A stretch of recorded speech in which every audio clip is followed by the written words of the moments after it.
স্বাগত নিউজ 24 সকালের সংবাদের সঙ্গে আছি তানিয়া হারুন। দেখছিলেন সংবাদ শিরোনাম, এবারে বিস্তারিত। 2 দিন বন্ধ থাকার পর খুলল রাজধানীর নিউ মার্কেট ও আশপাশের সব বিপণী বিতান। সাদা পতাকা উড়িয়ে শান্তির আহ্বানে বেচা বিক্রি শুরু করেছেন দোকানিরা। তবে এখনো পুরোপুরি আতঙ্ক না কাটায় ক্রেতাদের খুব একটা ভিড় ছিল না। সমঝোতার ফলে শিক্ষার্থীদের কোনো কর্মসূচি ছিল না। আরফিন শাকিলের প্রতিবেদন। দোকান খোলার এমন ছবি যতটা নিয়ম মাফিক, বৃহস্পতিবার ছিল তার চাইতে বেশি স্বস্তির। মার্কেটে মার্কেটে সাদা পতাকা উড়িয়ে শান্তির আহ্বান ছিল নিউ মার্কেট, ধানমন্ডি হকার্স, চাঁদনী চক, চন্দ্রিমা সহ আশপাশের সব বিপণী বিতানের ব্যবসায়ীদের। বৃহস্পতিবার ভোরে ছাত্র শিক্ষক ব্যবসায়ীদের বৈঠকে শিক্ষার্থীদের 10 দফা দাবি মানার ঘোষণা দেওয়ায় আন্দোলনকারীরা দোকান খোলায় কোনো বাধা দেয়নি। অনেক ক্ষতি হয়েছে। ঈদের বাজার যে একটা কাস্টমার হওয়ার কথা ছিল সেটা তো নাই।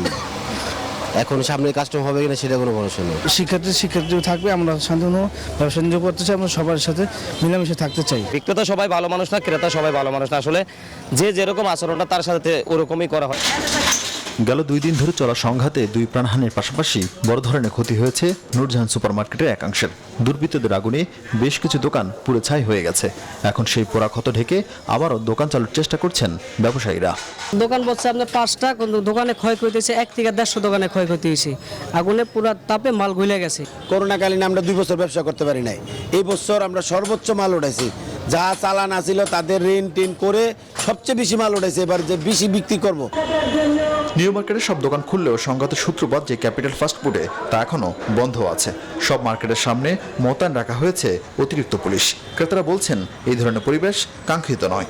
প্রশাসনের আসলে ভূমিকাটা কি ছিল? এই সামান্য ঘটনাটা কি তারা এটা সলভ করতে পারতেন অল্প সময়ের ভিতরে? আমরা শঙ্কিত আসলে বিষয়টা নিয়ে। আজকে কনফিউজড ছিলাম যে আদৌ মার্কেট খুলবে কিনা। তো টিভিতে হেডলাইন দেখলাম যে আজকে খুলছে, তাই আসলাম। চাচ্ছি না এরকম হচ্ছে, মানুষের সাথে মিলেমিশে থাকবে, এটাই তো ঠিক।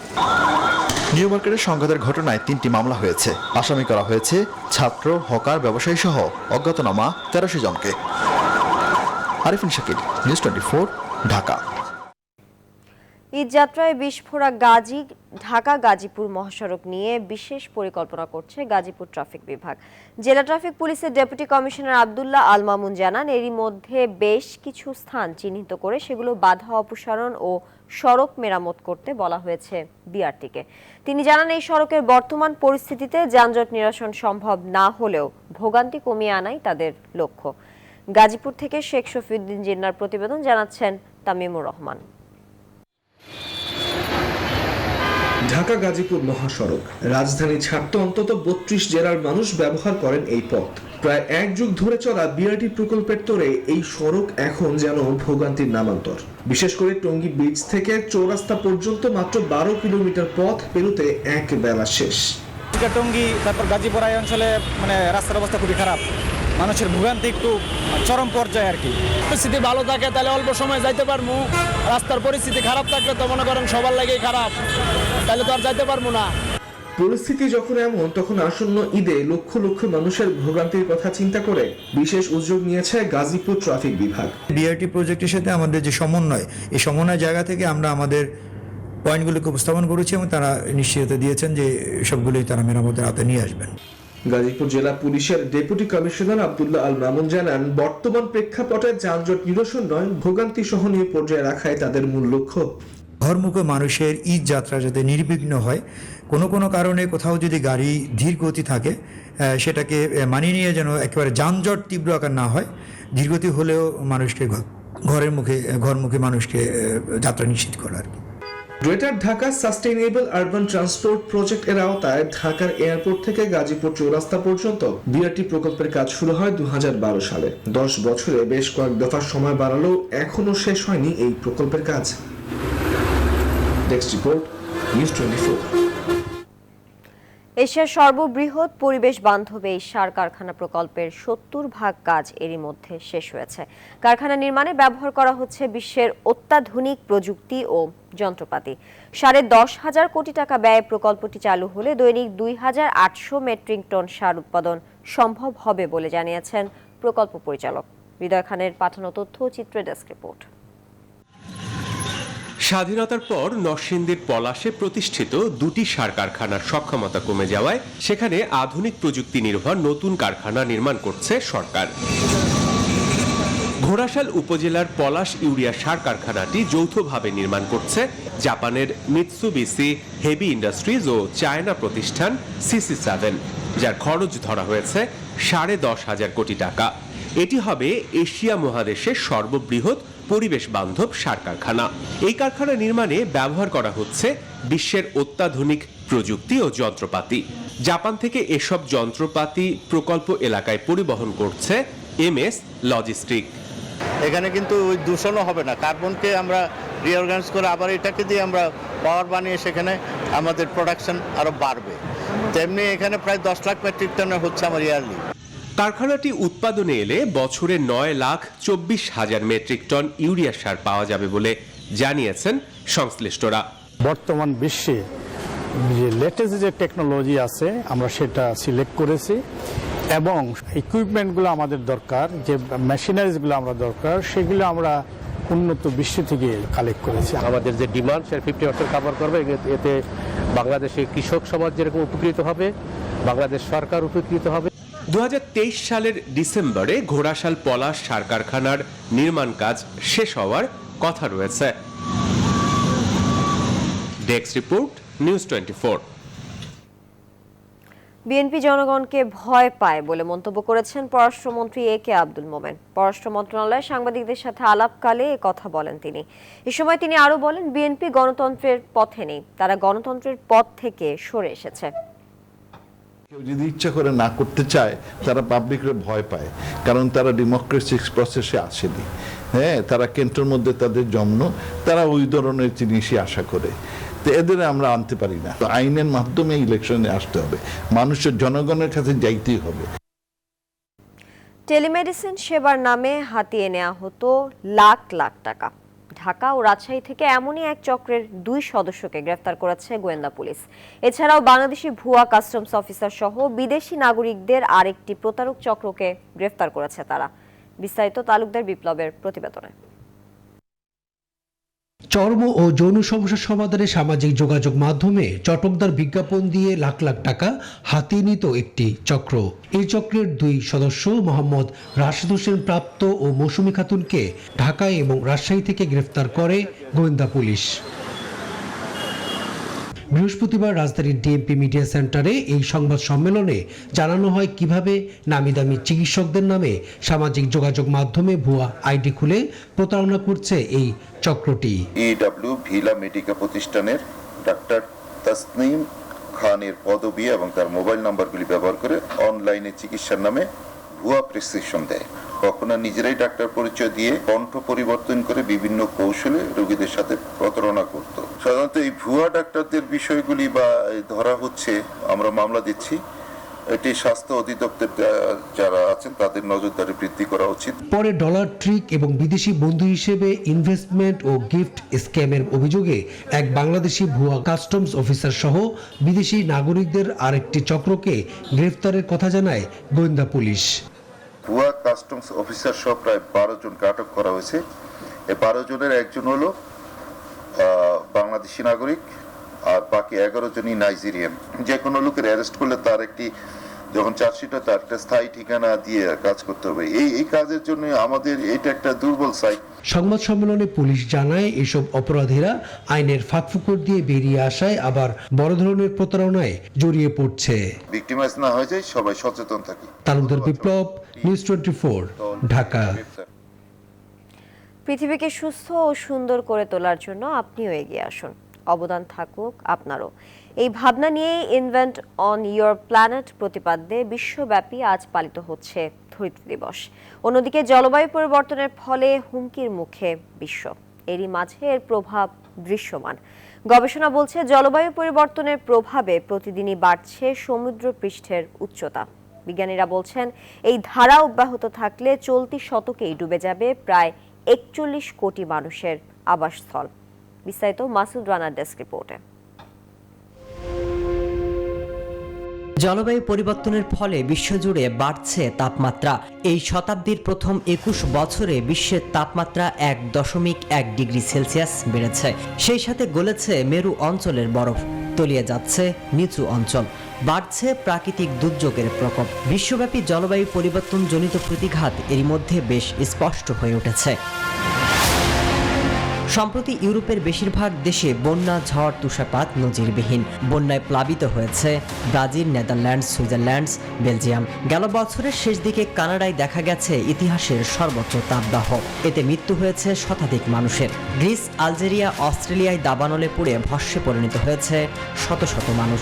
বিশ্বের 134টি দেশ এখন দাবানলের হুমকির মুখে। সমুদ্র পৃষ্ঠের উচ্চতা বৃদ্ধি পাওয়ায় বর্তমানে বিশ্বজুড়ে কোটি কোটি মানুষ সুপেয় পানির সংকটে। 2050 সাল নাগাদ বিশ্বের 500 কোটি মানুষ পানি সংকটে ভুগতে পারে। এমনকি প্রত্যেক বছর বিশ্বজুড়ে 70 লাখের বেশি মানুষের প্রাণহানি ঘটছে বায়ু দূষণের কারণে। 1970 সালে জলবায়ু সম্পর্কে সচেতনতা তৈরির লক্ষ্যে রাস্তায় নেমে এসেছিল যুক্তরাষ্ট্রের প্রায় 2 কোটি মানুষ। সেই থেকেই বিশ্বব্যাপী পালিত হচ্ছে ধরিত্রী দিবস। তবে গেল 50 বছরের বেশি সময় ধরেও অর্জিত হয়নি কাঙ্ক্ষিত লক্ষ্য, বরং মুখ থুবড়ে পড়েছে বিশ্ব নেতাদের কর্মপরিকল্পনা। আর 2030 সালের মধ্যে এখনকার তুলনায় কার্বন নির্গমনের মাত্রা কমপক্ষে 45% কমানোর কথা বলছেন বিজ্ঞানীরা। তারা এও মনে করছেন এর জন্য রাজনীতিবিদদের উপর জনগণের চাপ বাড়ানো খুবই জরুরি। মাসুদ রানা, নিউজ 24। গ্রীষ্মের রুক্ষতার মধ্যেও যেন প্রকৃতি ছড়াচ্ছে সৌন্দর্য। গাছে গাছে কৃষ্ণচূড়ার লাল আভায় মুগ্ধ প্রকৃতিপ্রেমীরা। রাস্তার মোড়ে মোড়ে বিশ্ববিদ্যালয় ক্যাম্পাসে চোখে পড়ে কৃষ্ণচূড়ার গাছ। এসে বাপ্পির ক্যামেরায় মনোলোভ আগুন ঝরা কৃষ্ণচূড়ার খবর জানাচ্ছেন কাজী সাহেব। রঙের খেলা, ডালে ডালে আগুন ঝরা কৃষ্ণচূড়া। গ্রীষ্মের এই নিষ্প্রাণ রুক্ষতাকে ছাপিয়ে প্রকৃতিতে মেরে ধরেছে সৌন্দর্যের দোতনা। তপ্ত গ্রীষ্মে প্রকৃতি যখন প্রখর রৌদ্রে পুড়তে শুরু করে, কৃষ্ণচূড়া তখন জানিয়ে দেয় তার আগমন বার্তা। কৃষ্ণচূড়ার রূপের সেই আগুন ধীরে ধীরে ছড়িয়ে পড়েছে সর্বত্র। কৃষ্ণচূড়া তার নিজস্ব অবয়ব নিয়ে কিন্তু আমাদের সামনে হাজির হয়। যখন সব ফুল রৌদ্রের খরতাপে ঝরে যাচ্ছে, শুকিয়ে যাচ্ছে, তখন কৃষ্ণচূড়া আমাদের যে মানব মন, মানুষের যে হৃদয়, সেই হৃদয়কে কিন্তু নতুনভাবে রাঙিয়ে দিয়ে যায়। গ্রীষ্মের আগমনের সঙ্গে সঙ্গে ডানা মেলেছে রক্তলাল কৃষ্ণচূড়া। কৃষ্ণচূড়া যেন হাতছানি দিয়ে আগুন লাগা সৌন্দর্যের আভাস দিচ্ছে, যার দেখা মিলছে রাজশাহীর বিভিন্ন এলাকা, বিশ্ববিদ্যালয় ক্যাম্পাসে। কৃষ্ণচূড়া এমন একটা ফুল, যে ফুল নিয়ে বাংলা সাহিত্যে অনেক কথা হয়েছে, অসমীয়া সাহিত্যে অনেক কথা হয়েছে। রবীন্দ্রনাথ ব্যবহার করেছেন, আমাদের হেমন্ত মুখোপাধ্যায়ের গানে আছে। তো এই কৃষ্ণচূড়া নিয়ে আমাদের কবিতায় এবং বিশেষ করে গণসঙ্গীতে ব্যাপক এর ব্যবহার আছে। তবে বিখ্যাত কবি আল মাহমুদের কবিতা 21-এর কবিতা, সেখানে 4টা লাইন আমি আপনাদেরকে শোনাচ্ছি। হাজার যুগের সূর্যতাপে জ্বলবে এমন লাল যে, সেই লোহিতেই লাল হয়েছে কৃষ্ণচূড়ার ডাল যে। সবুজের ফাঁকে লাল কৃষ্ণচূড়া নজর কাটছে সবার। গাছ ভর্তি ফুলের মায়ার কমতি নেই। এ সৌন্দর্য এক অন্যরকম আবেশ সৃষ্টি করেছে। কাজী সাহেব, নিউজ 24, রাজশাহী। ঈদের সবকিছুতেই চাই নতুনত্ব, তাই নিজের ঘরকেও সুন্দর করে সাজাতে শৌখিন জিনিসের দোকানে ভিড় করছেন ক্রেতারা। কিনে নিচ্ছেন শখের পণ্য। ঈদ সামনে রেখে গৃহসজ্জার দোকানগুলোয় আনা হয়েছে দেশি বিদেশি নানান ধরন ও ডিজাইনের সব পণ্য। ঈদে ঘর সাজানোর উপকরণের আরো খবর থাকছে রিফাত তাসনুভার প্রতিবেদনে।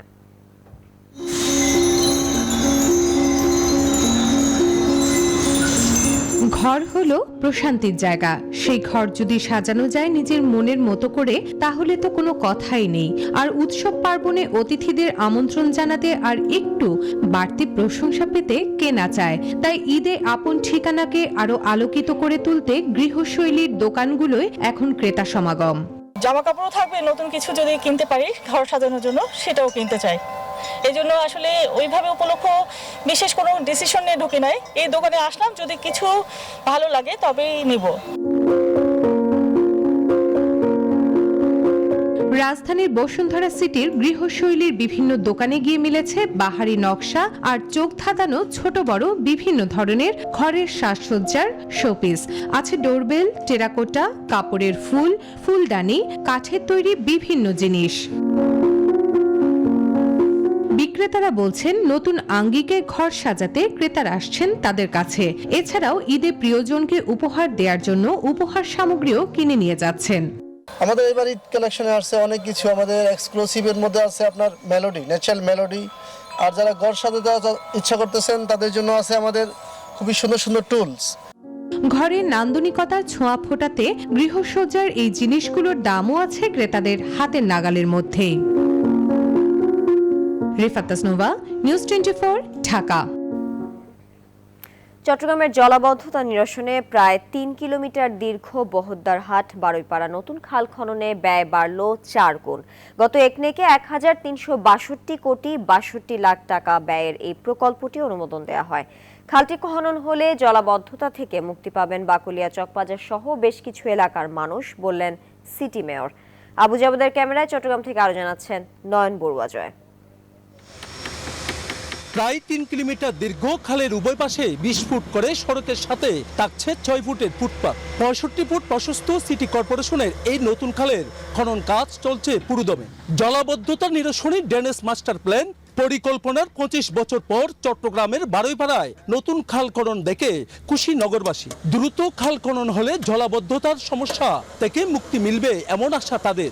মেশে ঘর ছুড়ে পানি, মেশে চলতে পারে না, হাঁটতে পারে না, রাস্তাঘাট দূষিত হয়। একটু জলবদ্ধতার সাথে ঘর দৌড় সবগুলো কি পানিতে ডুবে থাকতো। এই কালটা যদি হয় আমাদের এলাকার জন্য সবার জন্য সুবিধা হবে।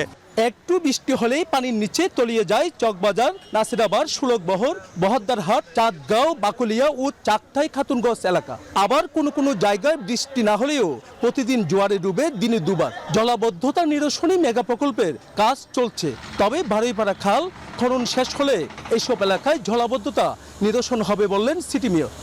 চকবাজার, মুরাদপুর, বহদ্দারহাট, চাঁদগানি সব এলাকা নিয়ে এই নতুন খালটা হলে চাকতা খাল থেকে কর্ণফুলী পর্যন্ত এই খাল হলে ওই অঞ্চলের পানি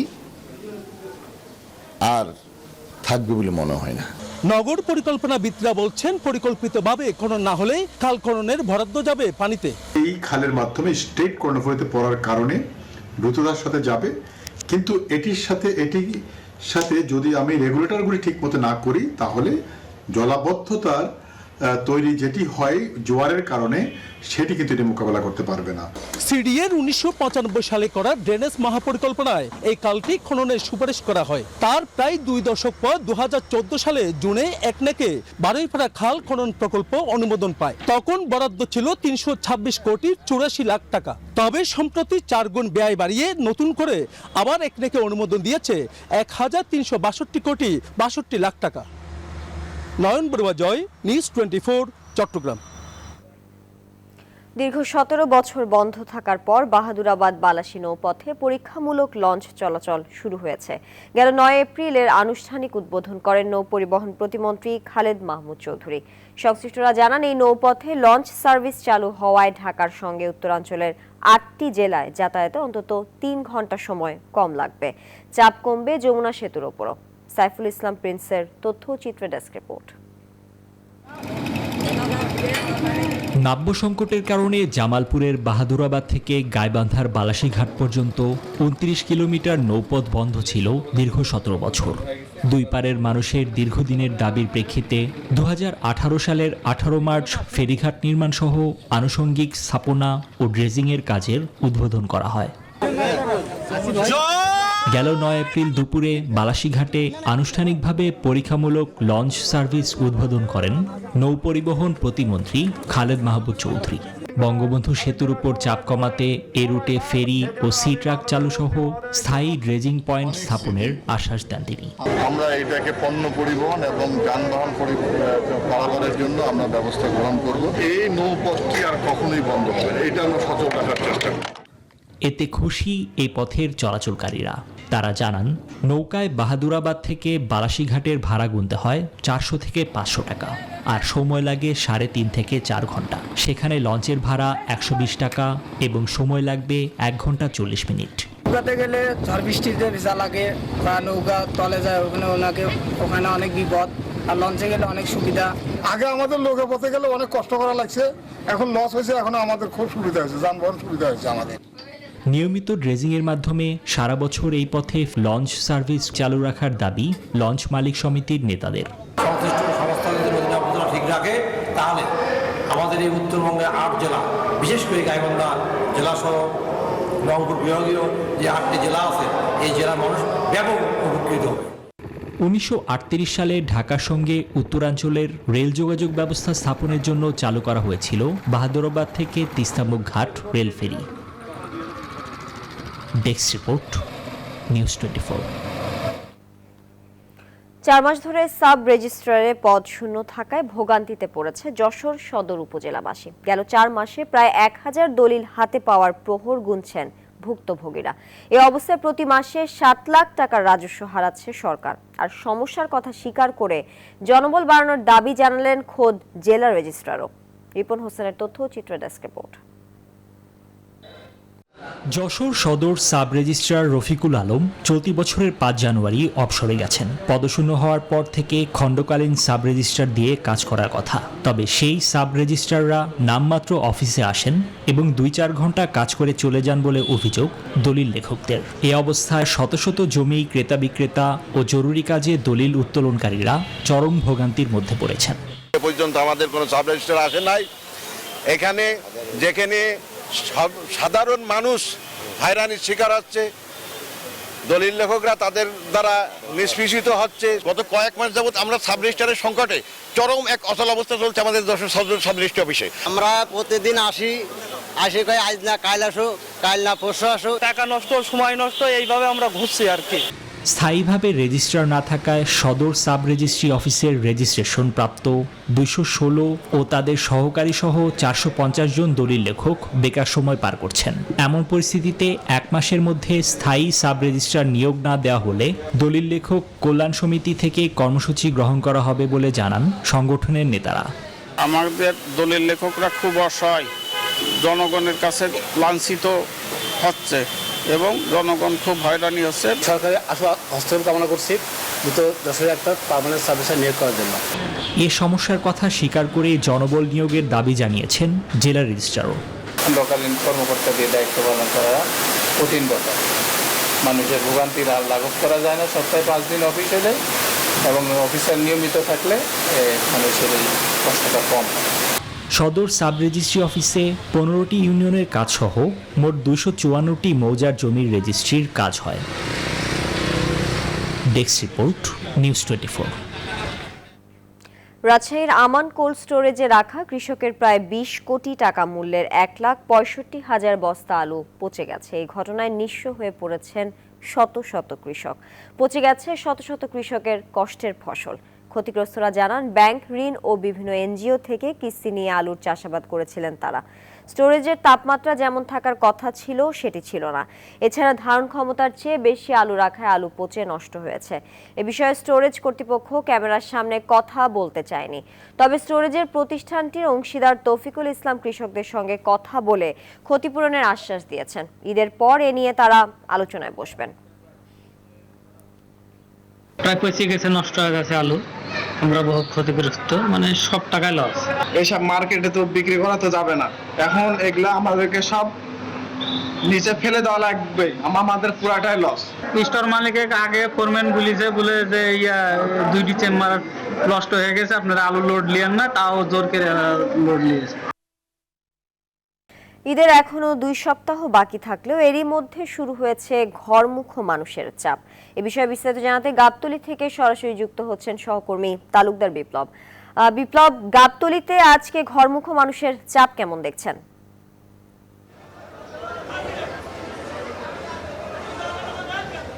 জি, আপনি জানেন যে করোনাকালীন সময়ে যে গেল যে ঈদগুলো, সেই ঈদগুলোতে কিন্তু মানুষ কিন্তু তেমন একটি কিন্তু যে পরিবারের সাথে যে ঈদের যে আনন্দ ভাগাভাগি করা, সেটি কিন্তু তেমন অনেকেই কিন্তু ইচ্ছে থাকা সত্ত্বেও করতে পারেনি। কিন্তু এবার যে প্রভাব কমে যাওয়ার কারণে কিন্তু একটু আগে ভাগেই কিন্তু এবার যে ঈদকে সামনে রেখে মানুষের যেই চাপ, যে টার্মিনালগুলোতে সে চাপ কিন্তু এই শুক্রবারে আজ কিন্তু ভোর থেকে কিন্তু বেশ বেড়েছে, এমনটি কিন্তু আমরা দেখতে পাচ্ছি। এবং একই সাথে এখানে যারা সংশ্লিষ্ট রয়েছে তাদের পক্ষ থেকে তারা কিন্তু অনেকেই বলছেন, এবং আমরা অনেকে যাত্রী এখানে রয়েছে, দীর্ঘের সাথে আমরা কথা বলবো। আপনি কি ঈদের যাত্রা বাড়ি যাচ্ছেন কিনা? ঈদের জন্য পটুয়াখালীতে যাইতে আছে আর কি, তাড়াতাড়ি চলে যাচ্ছে। হ্যাঁ, এটা আমার যে ছুটি হয়েছে এখন, এই কারণে আমি যাইতে আছি আর কি। ধন্যবাদ। আমরা আসলে যে গাবতলী যে টার্মিনালটি রয়েছে সেই টার্মিনালের ভিতরে, অর্থাৎ যে কাউন্টারগুলো রয়েছে সেই কাউন্টারের অবস্থা আমি একটু দেখাতে চাই। এবং এখানে কিন্তু প্রচুর যাত্রী রয়েছে, এবং এখানে যারা রয়েছে এখানে কিন্তু বেশিরভাগ, অর্থাৎ আমি যদি বলি যে মোটামুটি যতটুকু আমি কথা বলেছি প্রায় 95% কিন্তু যারা আসলে ঈদে উপলক্ষে কিন্তু বাড়ি যাচ্ছে, এবং বাড়ি তারা একটু আগে অনেকে যাচ্ছে পরিবারকে সাথে করে নিয়ে। একটু কথা বলতে চাচ্ছি যে আপনি ঈদ উপলক্ষে কিন্তু সবাইকে নিয়ে বাড়ি যাচ্ছেন কিনা? ঈদ উপলক্ষে আসলে ঈদের রাশ থেকে আমরা মুক্তির জন্য আগে ফ্যামিলিকে বাড়ি থেকে পাঠিয়ে দিচ্ছি, কিন্তু এখানে এসেও দেখি যে অনেক ভিড় আর কি। যাক, তারপরে ওদের আগে পাঠাতে পারছে, এটাই আর কি। ধন্যবাদ। আসলে অনেকে কিন্তু পথে দীর্ঘ যানজটের ভোগান্তি পড়ার আশঙ্কা নিয়ে কিন্তু তাদের যে পরিবার পরিজনকে কিন্তু আগেভাগেই কিন্তু বাড়ি পাঠিয়ে দিচ্ছে, এমনটি কিন্তু বলছে কিন্তু এখানে অনেকে। এবং একই সাথে কিন্তু এখানে যে কাউন্টারগুলো রয়েছে, এখানে কাউন্টারের যে চিত্র সেটি হলো যে তারা কিন্তু প্রচুর ব্যস্ত আজকে এই শুক্রবার দিন, এবং তারা বলছে যে খুব ভোর থেকে, আজ প্রায় ভোর 5টা থেকে তারা এই যাত্রীর বেশ বড় একটি চাপ তারা দেখছেন। এবং একটু জানবো যে ঈদের যেই বাড়ি ফেরা, ঈদের যে বাড়ি ফেরা কি আজ থেকে শুরু হলো কিনা? 28 তারিখ থেকে আজকে যাত্রীর চাপ আমরা বেশি দেখছি। এটা শুক্রবার সকালবেলায়, তো সকালবেলায় একটু লোক থাকে, যত বেলা হবে তত যাত্রী কমে যায়। তো বেড়েছে না, চাপ বাড়েনি, এখনো চাপ বাড়েনি। ওই 28, 29 এই 2 দিনের একটু চাহিদা আর কি। 28, 29 এমনি স্বাভাবিক। একটু বেলা হলে দেখবেন যে টার্মিনালে লোক নেই। কিন্তু অনেকে যাচ্ছে, আমাদের এই প্রথম ট্রিপ যাচ্ছে। আসলে এখানকার যে অবস্থা আমি আগে বলেছি যে আসলে যাত্রীদের একটি চাপ কিন্তু রয়েছে, ঘরমুখো মানুষের কিন্তু চাপ রয়েছে, এবং যারা যাচ্ছে পরিবার নিয়ে তারা কিন্তু বেশিরভাগই কিন্তু তারা বলছে কিন্তু যে তারা কিন্তু এই ঈদের যেই উপলক্ষে কিন্তু তারা একটু আগেই কিন্তু তাদের পরিবারদেরকে কিন্তু বাড়ি নিয়ে যাচ্ছে। এবং একই সাথে যেহেতু ঢাকা আরিচা যে মহাসড়কটি রয়েছে, সে মহাসড়কের বিভিন্ন জায়গায় কিন্তু এরই মধ্যে কিন্তু উন্নয়ন কাজ কিন্তু শুরু হয়েছে ঈদ যাত্রা উপলক্ষে। এবং একই সাথে যেই আরিচা যে ঘাট রয়েছে, অর্থাৎ যে ফেরিঘাট, সেই ফেরিঘাটের যেই দীর্ঘ ভোগান্তি, সেই ভোগান্তির কথা কিন্তু অনেকেই কিন্তু চিন্তা করছে। সে চিন্তা করে কিন্তু যাতে করে পরিবারকে নিরাপদে বাড়ি পৌঁছানো যায়, সেটার জন্য কিন্তু অনেকেই কিন্তু তাদের পরিবারকে আগেভাগে কিন্তু পাঠিয়ে দিচ্ছে। তো এই ছিল আমার কাছ থেকে গাবতলী থেকে সবশেষ।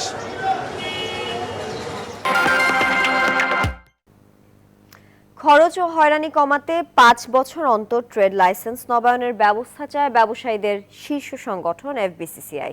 বিডা ও এফবিসিসিআই আয়োজিত সেমিনারে কথা জানান এফবিসিসিআই সভাপতি মোহাম্মদ জসিমউদ্দিন। অনুষ্ঠানে সারা দেশের ক্ষুদ্র ও মাঝারি ব্যবসায়ীরা অভিযোগ করেন, লাইসেন্স ছাড়াও কাস্টমস ও আয়করের বিষয়ে পদে পদে হয়রানি হতে হয় তাদের। অন্যদিকে বিডা বলছে, ওয়ান স্টপ সার্ভিস চালু থাকলেও সাড়া নেই ব্যবসায়ীদের। বিস্তারিত জানাচ্ছেন বাবু কামরুজ্জামান।